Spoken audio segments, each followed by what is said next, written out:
Using AI or any automation to generate content with the primary purpose of manipulating ranking and search results is a violation of spam policy. So I hope that kind of clears that up. You're listening to the Web Presence Rockstars podcast with me, Misty Smith of Powered by Rio. If you're an entrepreneur on a small budget and are looking to build and increase your online presence, then you're in the right place. I'm a full stack website developer, digital marketing strategist, and SEO professional, and I share tips and how-tos on topics on the latest trends such as websites, social media, analytics, marketing, everything you need to know to grow your business online and to become a rock star. Thanks for listening. Get out of the way, get out of the way. I can do whatever I want, whenever I want. I'm gonna be the biggest rock star that you probably never heard of. I'm gonna be the biggest rock star.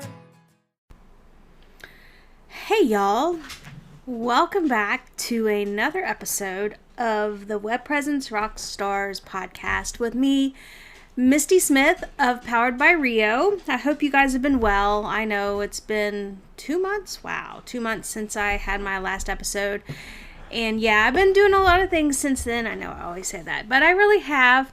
And let's just think of this episode as kind of a clarification, continuation, validation, recommendation, any other Asian you can think of about using AI for content creation. I didn't mean to do that, but that kind of is cool how it worked out with the Asian. Anyway, so last time we spoke, I went through Canva's AI tool and told you guys, or showed you guys, gave you examples of how I didn't think that AI, using AI for content creation would really help you with SEO. And I gave you some examples and I told you why. So if you didn't listen to that one, press pause, go back and listen to that one, my very last podcast before this one. And take a listen to that, because today I will go over how Google has now come out with their AI content creation guidelines. And you knew they would, y'all. At least I did, because there were so many questions and concerns and rumors and, you know, this and that and the other, and everyone going, ooh, I'm going to use AI to create my content, and oh, my website's going to be the best ever. And also with the creation of other AI engines, so like ChatGPT has gone to version 4.0. There's like WordPress plugins. Google has released Bard, B-A-R-D, Bard, and last week I got an invitation to be on the wait list. Yay, I'm a VIP, an invitation to be on the wait list. But just a few minutes ago, right before I hit record, I got an email where I think that I am no longer waitlisted. It says, Bard, an AI experience, it's your turn to try Bard. So, and then it has a button that says take it for a spin. So maybe, oh yeah, this message was sent to you because you signed up to the Bard waitlist. So I am no longer waitlisted. So I'm going to try that. And wow, what a great topic for my next podcast is all about Bard. But today it's all about a clarification and all the Asians and all of that about how you should be using AI for your content for SEO and on your websites. But I have been using the ChatGPT just to play around with it, just to see what it was doing. I signed up for an account and all that kind of stuff. I'm not using the paid version, but there are some reasons that you can be using it for the good instead of trying to get ahead and all that kind of stuff. The other day, I was launching a website. And it's a website that is hosted somewhere else, not on my hosting, but I decided in my infinite wisdom to build the development site on my servers because, hey, you can just always move it over. I've moved it. I've moved from GoDaddy to GoDaddy. I've moved from GoDaddy to SiteGround, from SiteGround to GoDaddy. Yeah, I mean, I've moved, and this is a WordPress website, by the way, so that makes it even bigger because it's WordPress. And for you guys who know how to move WordPress websites manually, then you know what I'm talking about. But my client was using Hostinger, and no offense to Hostinger, I think they're a good host. They offer some good options, but they don't really have an easy way unless you have them do it themselves to migrate over. So I migrated because I was scared and stressed out. I migrated from the dev server, my dev hosting server, to a subdomain on Hostinger just to see if it would work. So yay, it worked. I got it all over and followed my main instructions that I've always used for years and all that kind of stuff, and it worked perfectly fine. So then it was all ready and I was ready to move it up to the domain. Well, here's the thing. Hostinger has an hPanel and not a cPanel. And I'm used to hosting platforms that use cPanel. So there's an Installatron, and you move it, and you don't have to do the search and replace and all that kind of stuff. And I mean, even with SiteGround, you can move it up, and you still probably have to do the search and replace sometimes. But which I did the last time I moved something to SiteGround and to a subdomain and moved it up. But I was like, I'm gonna have to do this thing completely manually. So I did a Google search of how to do this on Hostinger, and it kept telling me this weird way that I'm like, that's why am I going to do it that way? That doesn't make any sense at all, because it's like, oh, save your SEO. And I think it was because the way I was searching it was giving me ways to move the subdomain up to the main domain without losing any SEO of the subdomain, thinking that the subdomain was some kind of big website that had lots of content and had been around forever, and that's not what I was doing. I don't really care about the SEO of the subdomain. I was more worried about the SEO of the main domain, which wasn't even going to be affected. It was only pretty much going to get better once I moved the new site up. So I was like, and by the way, y'all, it's like 1 a.m. when I'm doing this because I can't sleep because I need to move this website up, right? So I go, let me ask ChatGPT what they say, because I had an idea in my head. I had an idea of how to do it, and very similar to how I moved it over to the subdomain, but I had it in my head, and everything else I was searching, it was like, don't do it that way, and I was like, well, that's weird. So I typed it into ChatGPT, and lo and behold, ChatGPT told me how to do it, which, ironically enough, is the way that I had in my head to do it. So, I was validated with my point. Yay, I'm as smart as ChatGPT, maybe? I don't know. But we had the same answer, which was kind of cool, I think. And then I moved it over, and it all worked, like with no glitches or anything. And I was like, wow, that's way cool. Thank you, ChatGPT. So there are a lot of reasons to use ChatGPT or any kind of AI if you're asking questions. Now, again, it does come with that disclaimer that says, this may not work, and, this might not be right. And because I guess what they do, well, yeah, they kind of scour like Wikipedia sites and other like prominent websites with information on how to do things. So if you're asking it to give you some code, like if your brain freezes and you're like, how do I write, the CSS for whatever you're doing, like bold letters or whatever, you type that in and it'll give you back the code. I mean, I know that's super simple, and I know everyone pretty much probably knows how to do that, but it was just a crazy example. But you can do that, and I guess it scours and scrapes sites like Stack Overflow, or I guess Git, and whatever sites that you guys use or to go to get code or whatever. But that's where it gets its information. And another rumor theory that I've heard is that if you have a lot of content on your website, then it's possible that ChatGPT can recommend you personally as an expert in your field. And I think there's a little bit of truth to that.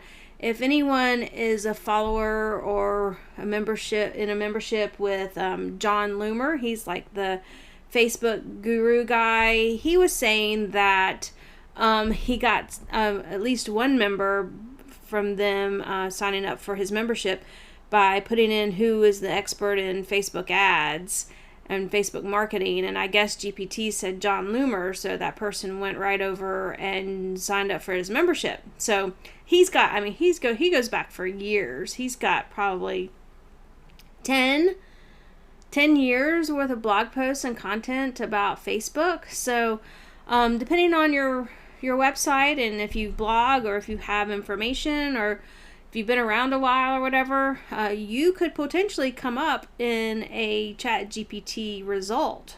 So that's kind of cool. I'm going to try that out, I think. If you've been to my website, I'm terrible about it. I'm terrible. I have one podcast episode on there, and that was like episode 10, and now I'm up to episode 48. So, and there's not even 1 through 9 on there. I just put 10. I guess I was testing it, but my website tends to be like a testing field, and it shouldn't be like that because I do have a lot of good information that I think other people would benefit from. So anyway, toot on my own horn, right? But it is what it is. Okay, so moving on. There is a valid and great use for ChatGPT. And I'm excited about checking out Bard to see how that works as well. But the real reason and the main reason for this podcast is to go over what Google has released, and they did it on February 8th, 2023. So that was like 9 days after I had my initial podcast. So if I had only waited, I could have given you guys like more information, better information, but you're getting it now. So they released it. It's called Google Searches Guidance About AI Generated Content. And I can link to it in the show notes if you guys want to read it verbatim. But basically, what it says, it's like, the guidance if you're going to use any kind of AI generated content for your website and SEO. So it gives its little like disclaimer and reasoning about how it goes about ranking and things like that. And it says Google's ranking systems aim to reward original, high-quality content that demonstrates the qualities of what we call EEAT. So now they've added an extra E at the beginning of the EAT, which is expertise, experience, authoritativeness, and trustworthiness. Okay? So that's what they're still looking for. And it says our focus on the quality of content rather than how content is produced is a useful guide that has helped us deliver reliable, high-quality results to users for years. All right. So it says how automation can create helpful content. When it comes to automatically generated content, our guidance has been consistent for years, using automation, including AI, to generate content with the primary purpose of manipulating ranking and search results is a violation of our spam policy. All right, so let's say that again. Using AI or any automation to generate content with the primary purpose of manipulating ranking and search results is a violation of spam policy. So I hope that kind of clears that up. If you're sitting there going, I'm just gonna crank out all this content and put it on my website, and it's gonna rank me for this because I'm getting this out quickly, they're gonna know, and you're gonna be violating their spam policies. All right. It says Google has many years of experience dealing with automation being used in an attempt to game search results. Our spam fighting efforts, including our spam brain system, will continue. However, spam is produced. All right. So then it goes on to say that this said, it's important to recognize that not all use of automation, including AI generation, is spam. Automation has long been used to generate helpful content such as sports scores, weather forecasts, and transcripts. AI has the ability to power new levels of expression and creativity and to serve as a critical tool to help people create great content for the web. All right? So if you're using it for something that is giving helpful information to someone, again, like it says sports scores or forecast or transcription of any type of audio or video or anything like that, if you're using the AI for that, then that's a good thing. So Ben has a little section called Our Advice for Creators Considering AI Generation. And it says, as explained, however content is produced, those seeking success in Google search should be looking to produce original, high-quality, people-first content demonstrating the qualities of EEAT, which, if you remember just a few seconds ago, expertise, experience, authoritativeness, and trustworthiness. Okay? Creators can learn more about this concept, and it gives a little link. And it says, in addition, we've updated that page with some guidance about thinking in terms of who, how, and why in relation to the to how content is produced. So evaluating your content by Google standards, whether you're using AI-generated content or not, will help you stay on course with what our system seeks to reward. Okay, so I'm not going to give the farm away with all this. You can read it yourself. You don't need to have me read it for you. I was just hitting the high points on this. But again, it's all about the useful, helpful, original, and satisfies aspects of EEAT is what content will rank highly on search. And if it's AI content that includes all of that, it's going to rank highly on search. So it kind of it explains things, but it doesn't explain things. So again, I think it kind of goes back to what I was saying in my first podcast about this, is if you just, verbatim copy and paste something that it generated for you into a blog post, I think that's going to violate policies. Because again, original is a huge key word there, pun intended. And useful, helpful, and satisfies all the aspects of EEAT. So what could you use AI for? And again, I think it goes back to what I was saying, like to give you a jumping off point. Or maybe you can get a list of bullet points that you want to put your spin on, that's original and useful and helpful for people to consider. So the other thing is it says, should I add author bylines to all my content? And the answer to that question is you should consider having accurate author bylines when readers would reasonably expect it, such as to any content where someone might think, who wrote this? Okay, but they also have guidelines for publishers on their Google News Policies page. So, someone else also asked, should I add AI or automation disclosures in my content? It says AI or automation disclosures are useful for content where someone might think, how was this created? Consider adding these when it would be reasonably expected. So again, it's kind of muddy, mucky. And it also says giving AI an author byline is probably not the best way to follow our recommendations to make clear to readers when AI is part of the content creation process. So there's a whole process on there that you guys can read about. So I hope this kind of clears things up, because I see, like, I mean, it's like this thing is like taking off like wildfire. Like I get emails from like some of these main gurus who do online webinars and things, and they're trying to show you how to create emails through AI, and it's the fastest way to do your email list and to grow your email list and this and that and the other. And I mean, I might be, and I haven't taken any of their courses. Maybe I should. One was $25 and I just don't want to spend that money. But You know, use common sense. If you're taking shortcuts, then that's probably a sign for you to say maybe this is not the best way to go about this. If you are using it for research purposes and you're giving credit where credit's due, not so much to AI obviously, but to the original person, or if you're the original person, then give credit to yourself obviously. But it's up to you. And again, if Google seems to think that what you're doing is for rankings and not for people, and that's a big thing right there. I'm going to say it again. If Google thinks you're using the AI content creation for rankings instead of for people, then you're going to be marked as spam. So you've got to make the content created for people and not just get it out there just to get it out there.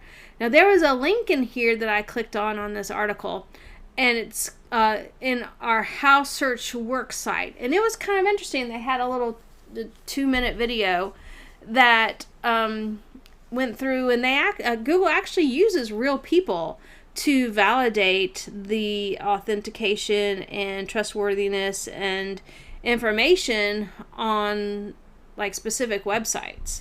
And these people who have this job title as evaluators or whatever they're called, they go through this rigorous training, they have to pass a test, but then there's like 10,000 of them at least over the world. And if Google wants to make sure that their algorithms are working, if they're putting right content, there are people who review it. It's not just the algorithms. There's actual real people reviewing your content on your website, which I thought was pretty cool. I didn't realize that until I clicked on that. So I learned something today too, which I wanted to pass along to y'all. But they evaluate these websites. So they send them websites and they do a Google search and they click on everything and they kind of evaluate which website gave the best information according to what they're searching for. And so, Google doesn't make a change just because one person said, oh, this one's better than this one, but it's collective. So everyone gives their information and their evaluation of websites, and then collectively they put all this data together, and then they kind of revamp and replace and move around the sites in ranking order, which I thought that was pretty cool. And maybe, how do I get a job like that? Maybe I might look into that, because that would be fun to figure that out and to see. But so it's not only algorithms, it's real people who are doing searches. So that's a lot to consider and to take in.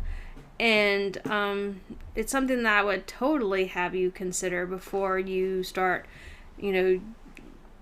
grinding out like 12 blog posts in the next hour based solely on what, ChatGPT says about something.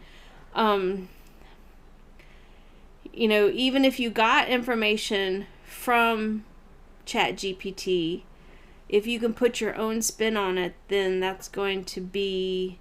And I'm not, just, don't get me wrong, don't plagiarize, just use it as ideas, use it as an outline, use it as bullet points, use it as talking points, but write your own content, and if you get stuck saying something, how do I say this in a better way? Because I did that too. I used ChatGPT because on the website that I just launched last week for my client, I was trying to figure out a shorter and nicer and clearer way to say something.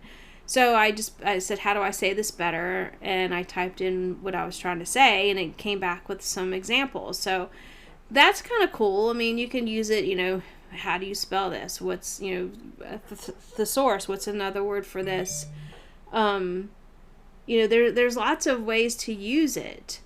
And, but yeah, I just thought this was really interesting about what Google says about AI generated content. So you can use it, but don't use it in a way to increase your rankings solely. All right. Yes, there's a lot of room for translation in there. There's, yeah. Trial and error, y'all. Again, trial and error. And use the Search Console. Hey, you thought I was going to get through a whole episode without saying Search Console. Nope, sorry. Search Console, always number one for me. But yeah, just make sure what you're doing is helping other people and shows your expertise based on your experience. You're an authority in this line of work, and that you're trustworthy, that you're not, giving shortcuts and telling people, oh, do this or do that or whatever. I mean, you got to think about how much information is actually out there on the web. And, pretty much if you search something, you're going to get a lot of results that say something similar. But then you're going to find something that's like completely off the wall in the other direction. And if that's what you're looking for, then you're like, ooh, this is valid because this is what I was thinking. But, is it from someone who is trustworthy? And so just be trustworthy. Just be an expert. Talk up your expertise, what you've researched, what you've learned, what you think, what you know, what you've experienced. Be transparent about it. If you did use ChatGPT or anything else, Bard, Canva, Tailwind, an email engine, I guess Searchy has something like that. I don't know. I mean, there's so much out there, I can't even keep up. And I've been trying to keep up for real, but it's just so overwhelming that you just have to take this in little bite-sized pieces and kind of get all the information together and then make your own decision about how to do it and what to do. But I really thought that this article from the Google Search blog, the Search Central blog, about Google search guidance was very, very interesting. And it says, this was all posted by Danny Sullivan and Chris Nelson on behalf of the Google Search Quality team. So if you guys follow any of this, or any of these people, Danny Sullivan's like a head guy at Google. And so, yeah, I think you should take this information and seriously consider it when you're writing your content. All right, so that's all I have for today. I hope everyone has a fabulous day. And if you have any questions, obviously, or comments, you can click the link to leave a voice message for me and I'll answer you. Or you can contact me through my website or my Facebook page or my Instagram page. There's lots of ways to get in touch with me. I want to hear from you for sure. I want to hear what you guys think about all this. And if any of you guys have used AI for content creation that you just basically cut and paste in your ranking for it, that would be interesting. I have some plans to try some of this stuff out myself. Yay, finally I'm going to have a full website. Yay. But, so we'll see how it goes. And look forward to a podcast about Bard coming up soon, since I have no longer been waitlisted. I am now an official user. Woohoo! All right. Well, y'all have a fabulous day. Stay safe, stay healthy, and happy websiting, y'all. Until next time, see you later.